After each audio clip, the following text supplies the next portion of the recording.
Hi everyone, Kay Berkner here today with Dr. Tom Phelan, author and creator of 123 Magic, as well as the author of The Manager Mom Epidemic. Dr. Phelan, welcome. Good morning, Kay. So today we are going to be talking about bedtime, and more specifically, how to get your kids to go to bed and stay there. So, obviously at the end of the day, you're tired as a parent, right? Kids are tired, parents are tired. And it seems like just some days your kids just don't want to go to bed, even when you know they're tired, even if they admit they're tired, they don't want to go to sleep. So, Dr. Phelan, why don't kids want to go to bed? There are very few kids that voluntarily go to bed. I think I've known one over all these years, but I think really there are two reasons. And the first one is something we're all familiar with, and it's something like FOMO, the fear of missing out. Kids, life is fun. Laying in bed in the dark or semi-dark is not fun. This is boring. This is stupid. I want to find out what you guys are doing. You're having more fun than I am right now, and so on. And the second reason that kids don't want to go to bed is fear. Childhood fears are very normal. Starting around age 3, 4, 5, you'll see kids worrying about there's a burglar in the basement, or somebody's climbing up the wall outside, or they're just ridiculous things. But your reasoning doesn't always reassure them, and so the basic biological fact is anxiety and sleep do not go together. So if you have a person, whether it's an adult or a child, who's nervous about something, whether it's realistic or not, they're going to have a hard time going to sleep. Gotcha. So one of the things that you talk about in the book that can both help to reduce some of that anxiety, but can also just help to make things run more smoothly in the evenings at home, is creating what you call a basic bedtime routine. Can you explain what that is? Yeah, you really need to have a plan. That applies to most child discipline, but you need to have a bedtime plan. And that could be what we call the basic bedtime routine.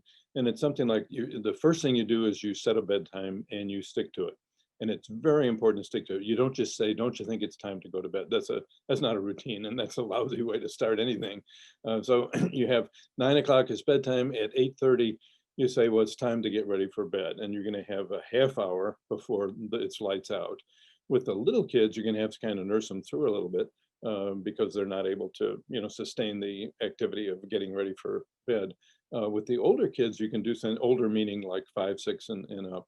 You can say, the sooner you get ready for bed, the more time we have for a story, or for sitting on the bed talking, or something like that. So you define with the kids what is required to get ready for bed, and then they check in with you. And if they're all done, then you sit and you talk to them, or you do story on the bed, or whatever. And that's a nice time. It helps calm them down, pleasant time for you and them.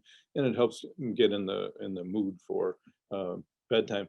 Then 9 o'clock is lights out. You kiss them goodnight and you are out of there. Gotcha. So what about parents who have multiple children who maybe have a similar or the same bedtime? Does each child need to have sort of their individual 30 up to 30 minutes that they could have with that parent? Or, is there a situation where kind of a combined bedtime of sorts might make sense? Yeah, parents really do both. And I like it. If the kids are real similar in age, they may have the same bedtime, but I always tell parents, don't feel bad about staggering the bedtimes. It makes a little bit longer work for you, but some kids have one bedtime, another child will have another bedtime. And I kind of like the one-on-one, if you can do it. And you may shorten that 30 minutes down to 15 or 20 minutes if you have multiple kids. But, and if the kids do the story time and they don't fight, one's on one end of the bed, one's in a chair, one's here, one's there, that often will work as well. But it's important to keep in mind, we want calm before bed, not fighting or yelling or screaming. Or excessive amounts of giggling. Well, the little giggling is okay, but you want to run around the house screaming and yelling and chasing each other. Fair. Yeah. So one question that we get from parents a lot is, what do you do if your child throws a tantrum or does something that merits counting at bedtime?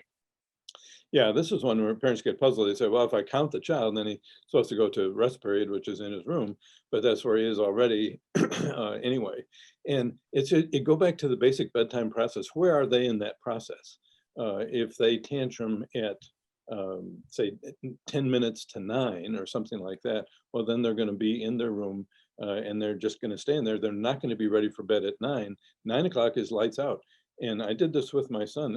After 9 o'clock, two things are not going to happen. You're not talking to them, and they're not leaving that room. So if they're tantruming at 9 o'clock, they're tantruming at 9 o'clock.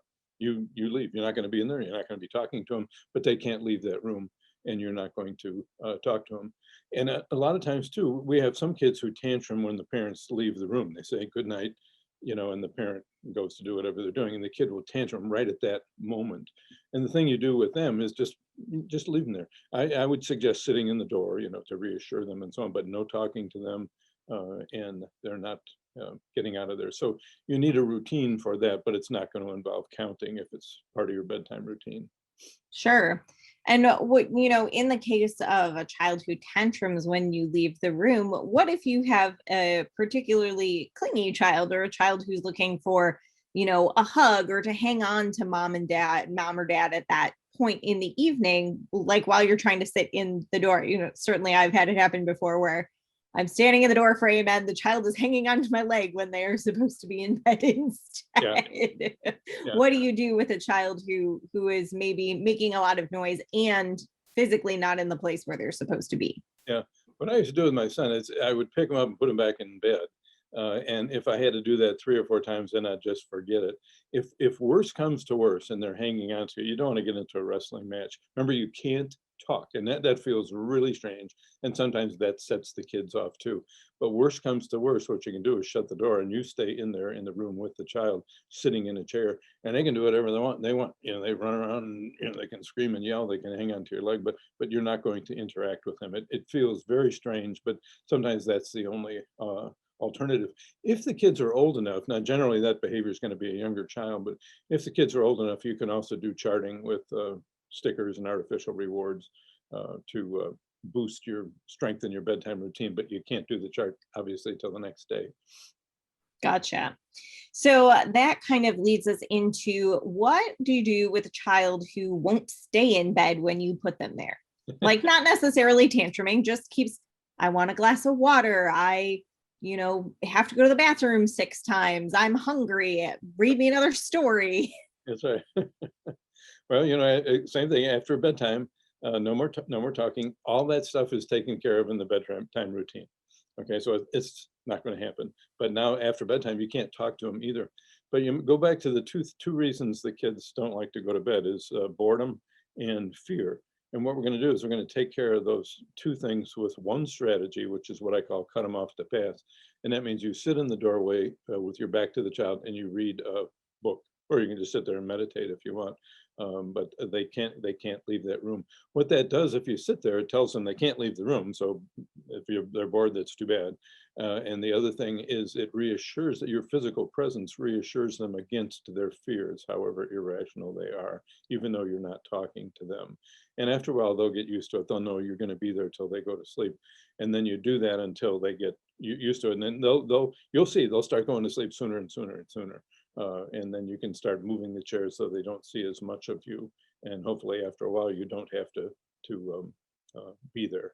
But that's a good question. As parents always say, I got a great bedtime routine and all this, and I leave and they're right behind me, or they're down in the kitchen in 3.5 minutes flat. And what do I do?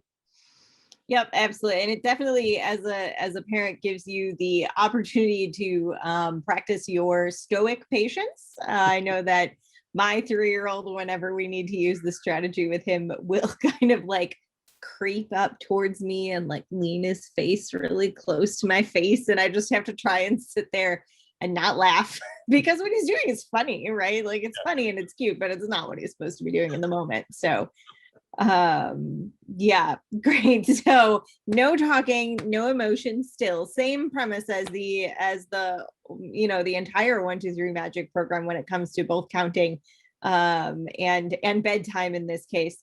So, oh, hi Desiree.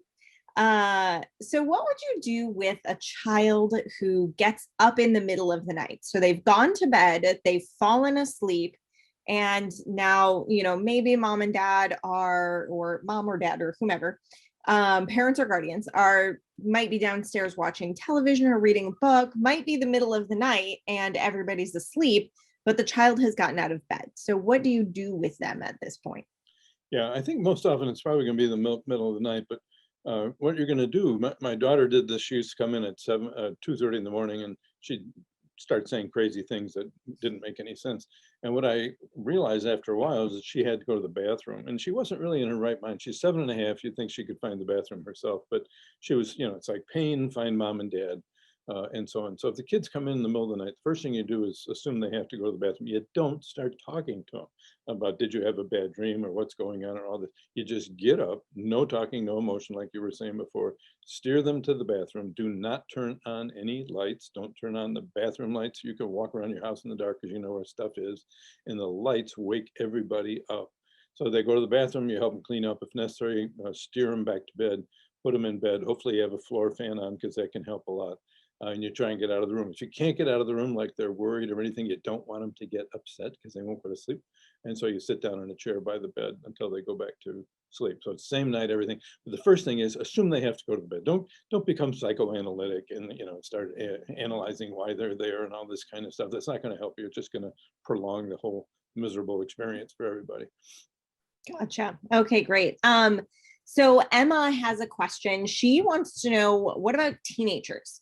Her son has ADHD and ODD and finds it really hard to settle at night. He tends to go downstairs, he eats stuff, etc. What can or should Emma be doing in order to kind of keep her teenager in bed and help him get the rest that he needs? Yeah, well, with a child who's older, you want to sit down and have a little powwow here and negotiate the bedtime and say what makes it hard for you to get going. You might consider the floor fan. A lot of kids with ADHD that helps them. But what else would be useful? You could take a look at the bedtime, but a lot of kids with ADHD do have trouble going to bed and so on.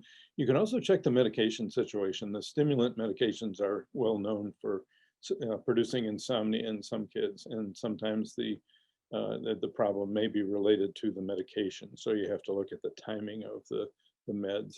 And doctors are usually reluctant to add sleeping medications, but sometimes if you're getting good results from the stimulants during the day, they'll sometimes add a medication that may help for sleep in the evening. So that's an option as well, even though people they consider it kind of the last resort. You want to Gotcha. come up with something that's a routine every day. Sure. So Emma noted that her son actually refuses all medication. So it sounds like he's maybe not medicated at all. Yeah. So okay, that it sounds like the medication may not be a factor in this situation, but still kind of looking at bedtime and sort of what time that is. Is it too early? Is it too late? And also talking with him about sort of what is causing the challenge for him and what might help him settle better. Yeah, and coming up with a plan that you agree on. You can even write it down, and then you try it out. You don't assume it's going to work. You try it out and see what happens. Gotcha. Okay, terrific. Well, thank you everybody so much for joining us. If you do want to go deeper into the topic of bedtime and getting kids to go to bed and stay there, Dr. Phelan's going to be doing a free seminar next week on Thursday. So I'll drop the link to that in the comments here. And then tomorrow, he's actually going to be doing a free seminar on sympathetic listening, which is what we talked about last week. So I'll pop that link in the comments as well. And we hope to see you there. Thank you so much for joining us. If you know someone who needs to hear this, please do feel free to tag them in the comments or share the video. And if you haven't already, head on over to 123magic.com and get signed up for our weekly newsletter where we send out videos, parenting tips, downloadables, and more. Thanks so much, and we'll talk to you soon.